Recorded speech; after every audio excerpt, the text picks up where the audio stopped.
We've always felt inspired by nature. It's these fleeting moments outside that make the difference. The first ray of light over the summit. Shadows drawing plant shapes on the ground. Or a rainbow after a brief fall of rain.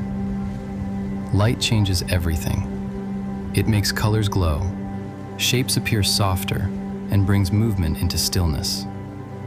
Sometimes soft, sometimes geometric, but always light.